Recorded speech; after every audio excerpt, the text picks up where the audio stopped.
What's next for Ian Garry after he loses to Shavkat Rakhmonov at UFC 310? Yes, I do have Ian Garry losing that fight because Shavkat Rakhmonov is not Jeff Neal. He's not Neil Magny. He's not like anybody Ian Garry's faced. Yes, they do have some common opponents, but again, Ian Garry went to a decision with them. Shavkat Rakhmonov finished them.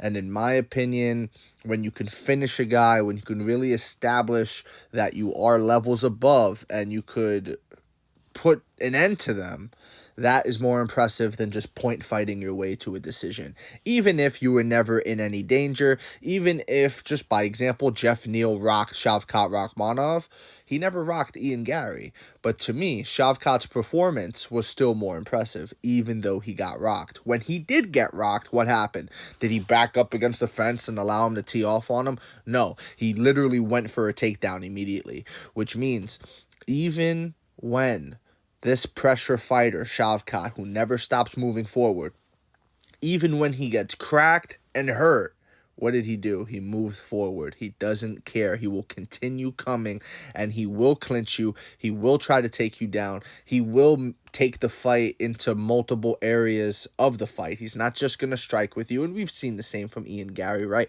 He didn't strike with MVP. He really wanted no parts of striking with MVP. He just was satisfied with trying to wrestle him, which to me, say what you will about that, but if you're going to call yourself the best striker, I think you need to prove that you're the best striker, but whatever. It is MMA at the end of the day. So if he wants to shoot for takedowns on guys like MVP, let him shoot for takedowns on guys like MVP.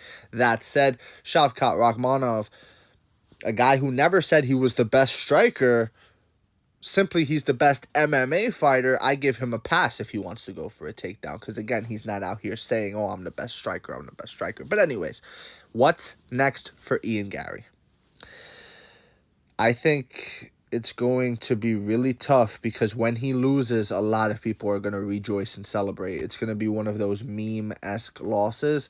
It's going to be like when Ronda Rousey lost. It's going to be, and of course on a much smaller scale, right? Ronda Rousey was a much bigger star than Ian Garry, but you get my point. In terms of fans really loving and rejoicing in someone's downfall, that's what it's going to be like. You're going to see a lot of that. I think Ian Garry, being the fact that he is around the same age as Shavkat Rakhmonov, is going to be one of those stories where, hey, if this guy wasn't around, I would have been champion. That's truly how I see it. I don't think Ian Garry does get the belt. I think Ian Garry, maybe if he sticks around and he could maybe pull a Michael Bisping and win a belt at the very end of his career kind of a thing, that's possible. I'm not ruling that out for Mr. Ian Garry, but I just don't see it happening right now. He does not have the punching power. He does not have knockout power. People are saying, oh, well, what if he knocks out Shavkat? He can knock out Shavkat. We've seen Shavkat get hit. But ultimately, Shavkat's only like 29. Shavkat's young. Shavkat's not a 36-year-old who's on his last legs of his chin. You get what I'm saying? Shavkat's in his prime. His chin is going to hold up. Ian Garry's not going to be the one to crack it. And we're going to end up seeing Bilal Muhammad versus Shavkat Rakhmonov. Shavkat Rakhmonov is going to pressure Ian Garry. Shavkat Rakhmonov is going to make Ian Garry tired. Ian Garry's whole style is about footwork and movement and, all this stuff.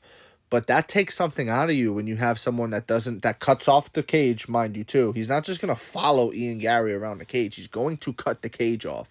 He's going to get close to him. He's going to get in clinch situations. He's going to win the clinch situations. He's going to win the grappling situations.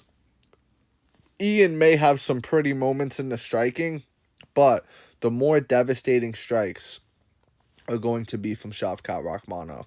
And I think Shavkat Rakhmonov finishes him. He has 5 rounds to work with. He will finish Ian Garry. And the question is, where does Ian go from there? I think maybe you do Ian versus Colby, if Colby loses to Joaquin Buckley, or even if Colby wins to Joaquin Buckley, maybe you still do the Ian versus Colby fight just because there's something there, there's that animosity there, and they both have expressed a want and a desire to fight each other, but I just don't see it happening for Ian Garry. I think he loses, and I think the MMA world that really doesn't like Ian Garry rejoices. Let me know what you think in the comment section below. I've got more content coming up. If you've made it this far in the video, thank you so much. Leave a comment. I always like to know who lasts, who goes the distance, so to speak. That's what I'll call it from now on. Did you go the distance, right? But anyways, let me know what you think in the comment section below, whether you agree, disagree. It does not matter. Just join the discussion, follow for more, and leave a like if you enjoyed the time spent. Thank you. You are all appreciated.